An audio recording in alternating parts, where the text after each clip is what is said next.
बोल श्रीमद् देवी भागवत महापुराण की जय।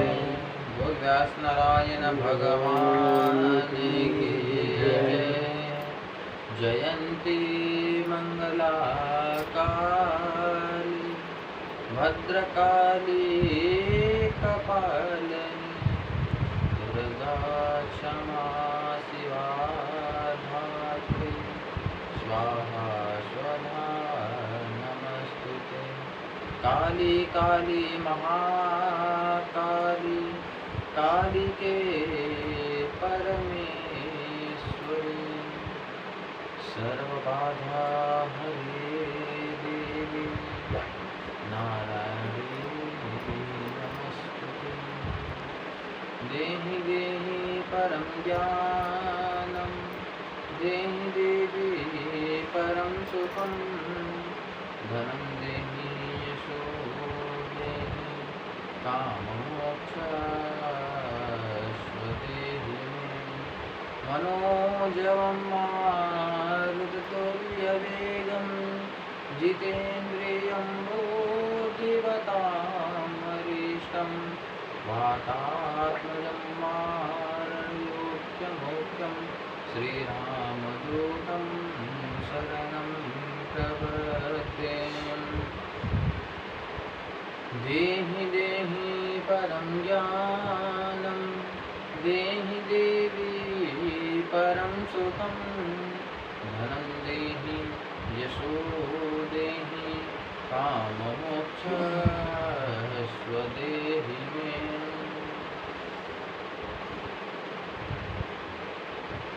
या देवी सर्वभूतेषु बुद्धिरूपेण संस्थिता नमः तस्यै नमः तस्यै नमः तस्यै नमो नमः।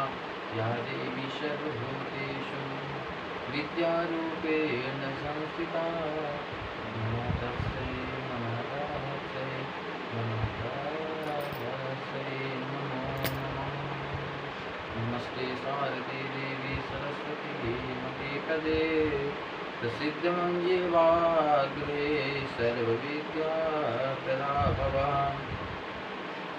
परम मंगलमय परात्पर परमेश्वरी माँ जगदम्बा की असीम कृपा हम पर हुई। महारानी माँ जगदम्बा खुश होकर हमें अपने जीवन चरित्र के गुण को गाने का मौका दी। माता की कृपा से हम यहाँ आप सभी भक्तजनों के साथ मेरी माता जी की कथा सुनने के लिए विराजमान है। परम श्रद्धालु जन, आज माँ जगदम्बा स्वरूपणी साक्षात श्रीमद् देवी भागवत की कथा, आज 8वें दिवस की कथा हम श्रवण करेंगे। न भाषा है न भाव शैली है न कविता सार गर्भित है। हृदय का प्रेम है जो आपको सादर समर्पित है। माँ के चरणों में सादर प्रणाम अर्पित है। माता की कृपा से यह कथा माँ को भी समर्पित है। सज्जनों, विद्वज्जन, माता एवं बहने भाइयों, माता के चरणों को प्रणाम करके आइए हम कथा की ओर जाते हैं। उससे पहले अंतःकरण को शुद्ध करने हेतु माँ जगदम्बा की ही स्तुति को भजन रूप में करते हैं। जय भगवती देवी नमो वरदे जय पाप विनाशनि बहुफल दे। जय भगवती देवी नमो वरदे जय पाप विनाशनि बहुफल दे। जय शुंभ निशुंभ कपाल धरे जय शुंभ निशुंभ कपाल धरे। प्रणमामि तु देवी नवरात्रि हरे। प्रणमामि तु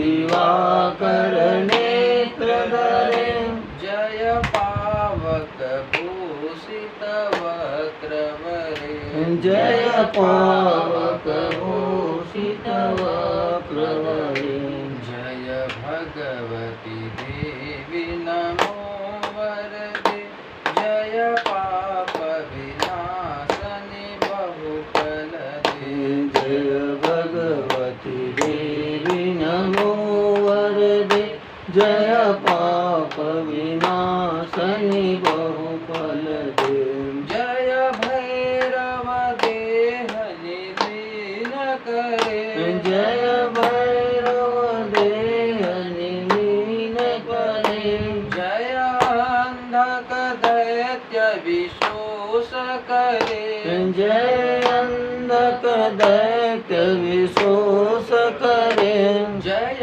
महिष विमर्दनि शूल करे जय महिष विमर्दन शूल करे जय लोक समस्तक पाप हरे जय लोक समस्तक पाप हरे जय देवी पितामह विष्णुनते जय देवी पितामह विष्णुनते जय भास्कर दायनि संत करे जय भास्कर शुक्र शिरोवनते जय देवी भगवती नमो वरदे जय पाप विनाशनि बहुफलदे जय भगवती देवी नमो वरदे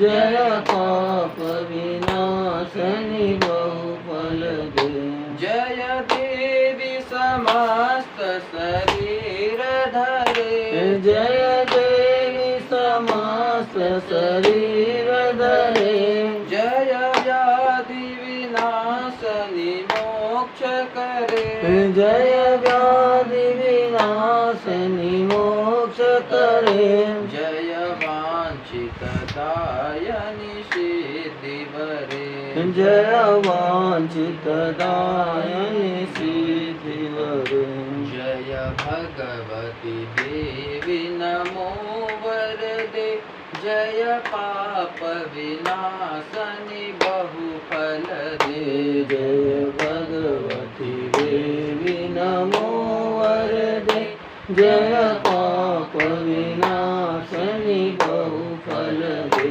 जय भगवती देवी नमो वरदे जय पाप विनाशनि बहुफलदे जय भगवती देवी नमो वरदे जय पाप विनाशनि बहुफलदे बोलंबे मात की जय। आइए कथा में प्रवेश करते हैं। आज गुप्त नवरात्रि के पावन पर्व में अष्टम दिवस माता की कथा। कथा सुनने का फल क्या है, महत्व क्या है? सबके मन में सवाल आता है, क्यों सुने कथा, काहे के लिए सुने कथा? कथा सुनने से होता क्या है, मिलता क्या है? ज्ञानी से ज्ञानी व्यक्ति के मन में प्रश्न आ जाता है। और महात्मा कथा तो बहुत है, सुनने के बाद भी ऐसी एक सेठ जी हुए थे, वो सेठ जी को कोई इंटरेस्ट नहीं था पूजा पाठ में, कोई रुचि नहीं थी, वो नास्तिक किस्म का था। वो कभी मंदिर में नहीं जाते थे, कभी घर में पूजन नहीं करते। होता क्या है, पड़ोस में श्रीमद् देवी भागवत कथा का आयोजन होता है। उनकी पत्नी विशेष करके जोर करके भेजती है कि आज आप जाइए कथा में और बढ़िया से सुन के आइए, और जो सुनोगे वो आके मेरे को बताओ। मैं भी सुनूंगी कि आप क्या सुनते और क्या पकड़ते हो, वहां से क्या लाते। अब वो नगर के सेठ थे, वो जाते हैं कथा में, कभी तो कोई श्रद्धालु उनको कथा पूजा में तो देखे नहीं थे, अचानक से आते हैं, सब उनका बढ़िया आओ भगत करते हैं, आइए आइए बोलते हैं, आइए आइए, बढ़िया सोफा। आजकल तो कथा में भी वीआईपी सीट बना देते हैं, जबकि होना नहीं चाहिए। श्रोताओं के लिए एक जैसा व्यवहार, एक जैसा सीट। हाँ, कोई साधु सन्यासी विद्वत जना गए, उनके लिए भी एक विशेष आमंत्रित सीट देना चाहिए, परंतु श्रोताओं के लिए एक समान सीट होना चाहिए। वहाँ पे देवी भागवत की कथा चल रही थी और वो सेठ जी के लिए, नगर का सेठ है बोल के स्पेशल वीआईपी डंडप का गड्ढा बिछा देते हैं, लगा देते हैं, उनको गद्दे में बैठा देते हैं और वो सेठ आदमी बढ़िया गद्दा में बैठता है, उतना ही सुनता है आइए और बैठिए, बस उतना ही सुनता है। आते हैं और बढ़ जाते हैं। इधर कथा चालू होती है, मस्त उनको नींद आते हैं, एक नंबर एसी लगा था और स्पेशल गद्दा में बैठा, और क्या चाहिए। आ गए नींद, दुकान में रहे तो ग्राहक का चिंता, कब ग्राहक आएगा, ये सामान देना, ये देना है, वो देना है, बिजी था और कभी कथा में गए नहीं थे, उनको सुनने की आदत नहीं। क्या है, अच्छा चीज जो भी है ना उसको आदत डालना पड़ता है, बार बार करके प्रयास कर करके करत करत अभ्यास के सुजड़मति रथ सुजान रस्सी आवत जात है सिल पे पड़त निशान। बार बार रस्सी के आने से पत्थर पे भी निशान पड़ जाता है। तो वैसे ही अच्छा आदत के लिए ना बार बार प्रेशर कर करके अच्छा आदत को बनाना पड़ता है, और बुरा आदत के लिए कुछ लगता नहीं करता, तो अपने आप रहता है। अच्छा, जो जय गुरुदेव बोलते हैं, कभी कोई मिल गए जय गुरुदेव बोलते हैं, आते जाते किसी को भी जय गुरुदेव बोल देते हैं, उसका मतलब कोई जानवे नहीं करता। जानते सब है पर बहुत कम लोग जानते हैं, उस पर कोई फोकस नहीं देते। जय गुरुदेव का मतलब क्या है? वास्तविक में जय गुरुदेव का मतलब होता है, जय मतलब होता है जीतना, जय मतलब जीतना, देव मतलब होता है मन, देव मतलब होता है मन। जय गुरु, अच्छा पहले गुरु आता है देव पर, तो जय मतलब हो गया जितना, और गुरु मतलब हो गया बड़ा। अच्छा, लघु गुरु, लघु और गुरु ये पढ़े होंगे, तो लघु मतलब होता है छोटा और गुरु मतलब होता है बड़ा। तो पहले जय है, जय मतलब हो गया जितना, और गुरु मतलब हो गया बड़ा, और देव मतलब होता है मन। तो जय गुरुदेव का मतलब होता है कि बड़ा मन में को जीतना। जय गुरु मतलब बड़ा, देव मतलब मन, बड़ा मन को जीतना। मतलब ये साबित करता है कि हमारे शरीर को अंदर में दो प्रकार की मन होती है, एक अच्छा मन और एक बुरा मन। तो अच्छा मन तो सोचता है कि ये करे, वो करे, ये करे, ये करे, और बुरा मन बोलता है आज छोड़ो कल करे। अच्छा मन बोलेगा नहीं आज ही सब करना है, जब जागे तब सवेरा, आज ही जगना है, आज ही ये सब करना है। पर बुरा मन वहाँ पे आ जाता है कि आज नहीं कल करो, कल करो, कल करो, कल कभी आ भी नहीं करता। आज तक किसी का कल आ भी नहीं किया। कबीरदास जी ने कहा है आज करे सो कल कर, आज करे सो काल, काल काल करे सो क्या है, जल्दी जल्दी क्या करे सोचना है कि वर्षों अब वो उल्टा हो गया। आज करे सो काल कर, काल करे सो परसों। जिंदगी में भी रखा क्या है, जीना है भी परसों। तो ये क्या है, उल्टा हो गया है। बड़ा मन का कहना है और अच्छा मन का कहना है काल करे सो आज कर, आज करे सो अब। मतलब जीवन क्षण भंगुर है, जितना जल्दी हो सके उतना जल्दी कर लो। तो जय गुरुदेव का मतलब होता है अच्छे मन की विजय है, बुरा मन का नाश है। इसीलिए सब जय गुरुदेव बोलते हैं। अच्छा, किसी को बोलोगे ना जय गुरुदेव, उधर से भी जवाब आते हैं जय गुरुदेव। जय गुरुदेव मतलब वही होता है। तो सेठ जी जाते हैं, मस्त बढ़िया से आइए, उनका स्वागत होता है, सुनते हैं आइए, बैठिए, बैठ जाते हैं, बढ़िया सो जाते हैं। अच्छे, वो भी बड़ी बात है। उनके पास इतना धन दौलत था, वो घर में कभी नींद नहीं आता था, न दुकान में नींद आता था।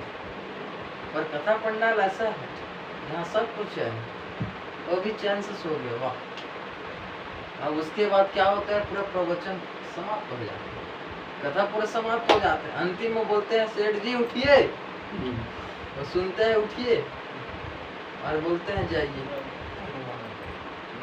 बस 4 चीज सुने रहते, आइए, बैठिए, उठिए, जाइए।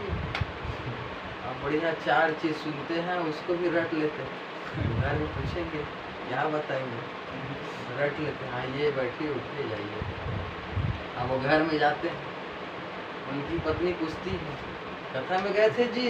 हाँ गए थे। क्या हुआ? अरे बढ़िया अवगत हुआ। और क्या हुआ? अरे बढ़िया आराम आया। क्या आराम बताओगे? अरे पता नहीं, इतना आराम आया, इतना आराम आया, मुझे तो लगा कि मेरे तो स्वर्ग का सुख यहीं पे मिल गया। क्या सुने? बोलते हैं आइए, बैठिए, उठिए, जाइए। फिर पूछते हैं क्या सुने? उनको आश्चर्य होता है, ये क्या सुनते? फिर पूछते हैं सुने क्या, बताओगे? तो बोलते हैं आइए, बैठिए, उठिए, जाइए। इतने सुने, बाकी कुछ तो सुन में नहीं किया। कैसे बाकी कुछ क्यों नहीं सुने? वो स्वर्ग लोक में पहुंच गए थे, ध्यान लग गया, सब देवताओं थे, सब कुछ नहीं सुने, बस इतने सुने। उनकी पत्नी बोलती है ये भी बीज मंत्र है, अगर कथा का कुछ शब्द भी सुन लिए, उसका भी अगर हम स्मरण किए, ध्यान किए, या उसका जाप करें, तो वो भी बीज मंत्र हो जाता है, उनमें भी पावर आ जाती है, एनर्जी आ जाती है। उनकी पत्नी बोलती है ए पतिदेव, जो आपने सुने ना, इन्हीं का ध्यान करो। मैं जब भी पूछूं तो इतनी 4 चीज बताना, इनको भूलना मत, इन्हीं का आप जपो। ठीक है बोलते हैं, जो आदेश। मानते हैं अपनी पत्नी के बात, कौन काट सकते हैं। अब होता क्या है, सोच लेते हैं इसको मेरे को रटना है, अब सो जाते हैं। रात्रिकालीन मध्य रात्रि होती है, 1-2 बजे का समय रहता है, घोर निद्रा की विला रहती है। होता क्या है, अचानक सेठ जी को प्यास लगता है, पानी पीने के लिए उठते हैं जैसे बिस्तर से, और ऐसे उठ के बैठते हैं। सामने तो अंधेरा रहता है, और लाइट, रात्रिकालीन अंधेरे में सोना ही पसंद करते हैं, अंधेरा रहता है। अब वो जैसे उठते हैं ना, तो उनको पहले अपनी पत्नी की बात याद आती है। अरे वो कथा में जो सुने थे उनको याद रखना है। तो बोलते हैं मैं बोलूँ ना, उसको दोहराते हैं, बोलते हैं आइए। देखो संयोग ऐसा होता है, संयोग ऐसा होता है, सेठ जी जैसे दोहराते हैं ना आइए, उतने समय क्या होता है, उधर से चोर आते रहते हैं, चोरी करने के लिए घर में प्रवेश करता है। खिड़की से जैसे अंदर आते हैं, उतने ही समय की बात, उन्हीं के रूम में चोरी करने के लिए चोर आते हैं खिड़की से अंदर। होता क्या है, अंधेरे में ना सेठ जी उनको देख पाते हैं ना वो उनको। अब सेठ जी उठ के बोलते आइए, उतने ही समय उधर से चोर आ जाता है। अब वो आवाज सुनते हैं आइए बोल रहे हैं, देखते हैं, गौर से देखते हैं, सेठ जी उठ के बैठे, और सेठ जी उनको नहीं देख रहे हैं। चोर बोलता है मैं यहाँ पे बैठ जाता हूँ, चुप छिप जाता हूँ। अब उतने समय संयोग होता है, सेठ जी बोलते हैं बैठिए। चोर उतने समय आया रहता है, बोलते हैं आइए। सेठ जी बोलते हैं बैठिए, उतने समय बैठते रहते हैं छिपने के लिए। अब वो चोर को लगता है कि सेठ जी जान गए, अब भागना चाहिए। उतने समय सेठ जी बोलते हैं उठिए, अब चोर भी उठते रहते। ऐसा संयोग होता है, सेठ जी बोलते हैं उठिए, वो भी उठते रहते। वाह, आप तो पकड़ लिया तो जान गए, चलो भागते हैं। और जैसे खिड़की पे चढ़ के जाने लगता है, सेठ जी बोलते हैं जाइए।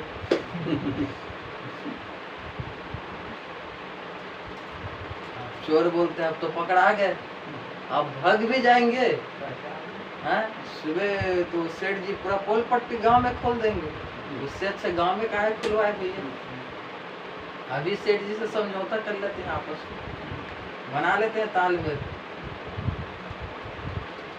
सेटिंग कर लेते हैं। सेठ जी, चोर तुरंत जाता है, सेठ जी के पांव पकड़ लेता है। सेठ जी पहले चमक जाता है, अरे ये क्या है, और देखते हैं गलत तो नहीं पकड़े भैया, पाँव ही पकड़े हैं।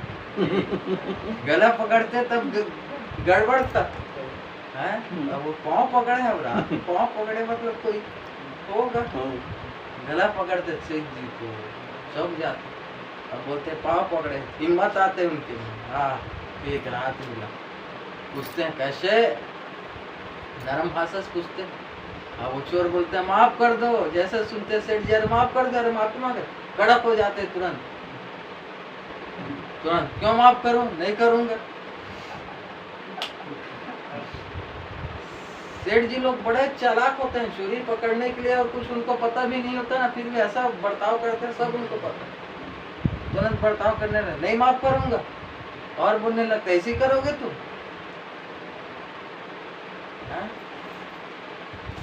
क्यों माफ करूंगा मैं। चोर बोलता है नहीं बिल्कुल माफ कर दीजिए, नहीं कर दीजिए, ऐसा दोबारा नहीं होगा। क्या दोबारा नहीं होगा, सेठ जी पूछते हैं क्या दोबारा नहीं होगा, उनको पता नहीं क्या दोबारा नहीं होगा, बोलो। तो चोर पट से बोलता है चोरी करने आए थे, दोबारा चोरी करने नहीं आएंगे। सेठ जी जान जाते हैं अरे तो चोर है, चोरी करने आए। बोलते ऐसे नहीं बनेगा। तो कैसे बनेगा, चोर बाकी साथियों को बुलाता है और रात में जितना चोरी किया रहता है और उनके पास जो भी धन रहता है सब आके सेठ जी के चरण में डाल देता है। बोलता है ये लो इतना सारा सोना चांदी जितना हम लोग ने अभी तक के संचय पूंजी रखे थे सब आपके चरण में दे देते हैं, बस इतना कृपा करना, किसी को हमारा नाम मत बताना, बड़ा बदनामी होगा, हमारे घर वाले जान जाएंगे तो खाने को पीने को नहीं देंगे, बड़ा दिक्कत। किसी को नाम मत बताना, पहचान मत बताना, ये सब आप कह रहे। सेठ जी बोलते चलो चलो ठीक है, दोबारा ऐसे मत करना, जाओ निकलो। छोड़ चला जाते हैं, उनको इतना सारा पैसा मिलता है, तुरंत अपनी पत्नी जी को उठाते उठो उठो उठो, देखो आपने इतना कमा लिया। बोलते हैं अरे मैं कहाँ कमाया। बोले आप कथा में जाने के लिए बोले, कथा में गया था, आइए उठिए बैठिए, मैंने जाप किया, एक ही बार जाप किया एक माला भी नहीं किया, एक माला किया ना 2 माला किया, केवल एक बार बस जाप किया और इतना सारा धन मिल गया। और जाप करते पता नहीं कितना सा मिलता है। मतलब वो बोलती है अपनी पत्नी को कि आज के बाद मैं हमेशा कथा में जाऊं। छोटा सा शब्द सुनने से इतना बड़ा महत्व मिलता है, तो मैं पूरा भागवत सुन लूं फिर कितना क्या क्या ना हो। सेठ जी उस समय से आस्तिक बन जाते हैं, हर कथा में जाते हैं और स्वयं ही देवी भागवत का आयोजन करवाते हैं।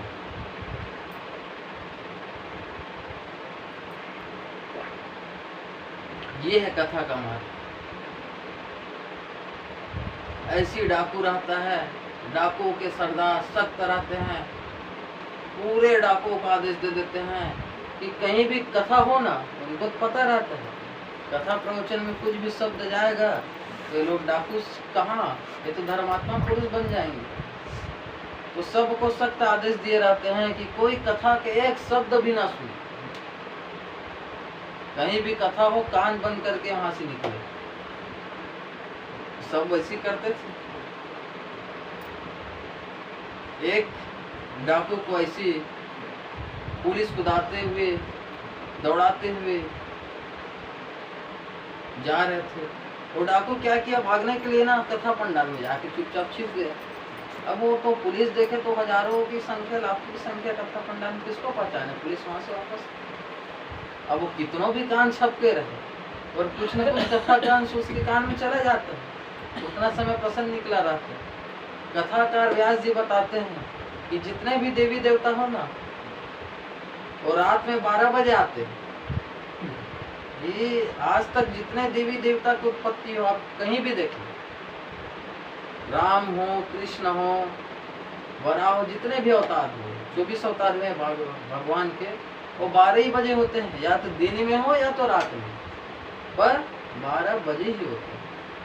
ये कथा का प्रसंग है।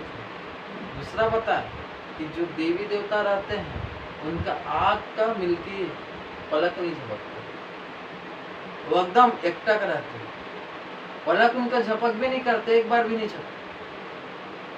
देखो कि किसी के ऊपर देवी देवता भी आया ना तो पलक नहीं झपकता, और कोई भी सवार है तो पलक एकदम बिल्कुल आँख एकदम खुला रहता है। अब उतना उनके कान में तो चला जाता, अब वो तो वहाँ से छू लंबा निकल जाते। उसी समय जब अपने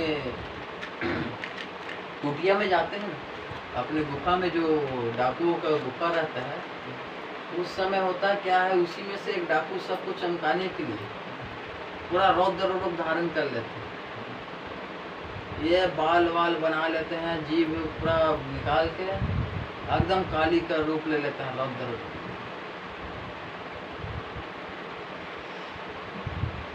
और जहाँ काली माता थी उन्हीं के पीछे छिप जाते हैं और उधरी से आवाज निकालते हैं कि आप सब की पूजा से मैं असंतुष्ट हूँ, मुझे डाकुओं का जो सरदार उसका बलि चाहिए।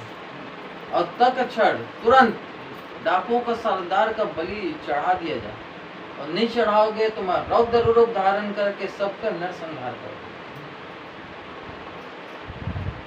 क्या काली माता के पीछे में छिप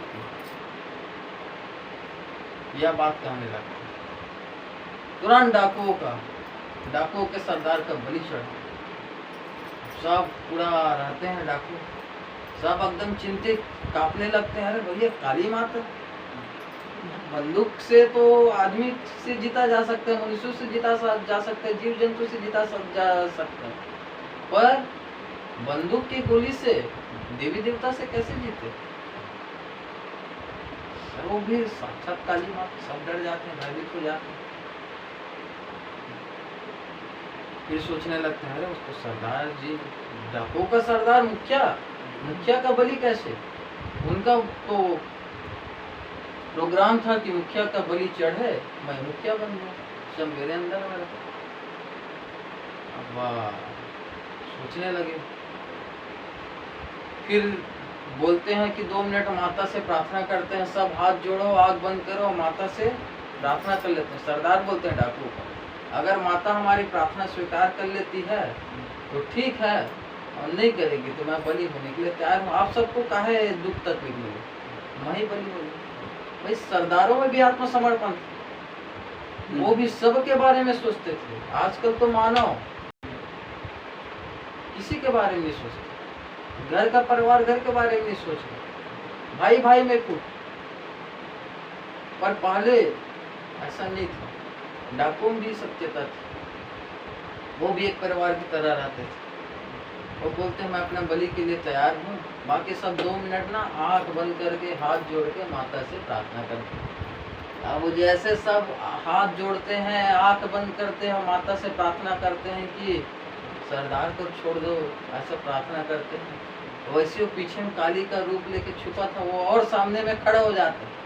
अब खड़ा होकर भयंकर आडंबर करता और चिल्लाने लगता है। जैसे चिल्लाते हैं, सब का आँख खुलता है, देखते हैं साक्षात काली माता आ गई। सब पूरा नतमस्तक बुलंद के प्रणाम करने लग जाते हैं, वहाँ पे दंडवत करने लग जाते हैं, सब खड़े जाते हैं। माता इतने दिनों से साक्षात दर्शन हो गया, सबका बलि ले लो, सब देने के तैयार हैं, ऐसे वैसे सब बोलने लगे। अब वो जो कथा सुना था कि देवता 12 बजे रात को आते हैं, घड़ी देखते हैं तो 12 ही बजे रहते हैं। संयोग ऐसा होता है, घड़ी देखते हैं 12 ही बजे रहते हैं। अरे 12 बजे मतलब साक्षात काली आ गई। वो भी पहले दंडवत होता है, ऐसे नीचे गिरता है, उसके बाद ऊपर उठ के देखता है तो उसका पलक झपकते रहते हैं, मिलती मारते रहते। तो फिर बोलते हैं कथन तो सुने थे, देवता 12 बजे आते, ठीक है काली माता आ गई 12 बजे, पर वो तो बोला थी कि उनका पलक नहीं झपकता। अब इनका पलक झपक रहा है, उनके मन में डाउट होता है और तुरंत गन उठाते हैं। अब बोलता है अगर काली होगी तो बच जाएगी, और नहीं होगी तो मर जाएगी। बाकी सब रोक रहे हैं, पूरा सरदार होता है, बाकी सब डाकू रोक रहे हैं, रुको रुको रुको रुको, काली माँ है काली माँ। वो कहाँ रुकने वाला, वो तो गन उठाया, बोलते हैं अगर तू काली होगी तो बच जाएगी, मेरे को मार डालना, अब नहीं होगी तो मर जाएगी। और जैसे गन चालू करके एक गोली जैसे छोड़ते हैं वो तुरंत जाके उनके सीने में लगते हैं, उनका प्राण पकड़े हो जाते। सब कोई गदगद भाव से इनको ही सरदार बना देते हैं। तो कथा के इतना बड़ा महत्व होता है। इतने सब शिव लोग तो बेड़ा पार हो जाता है, उद्धार हो जाता है।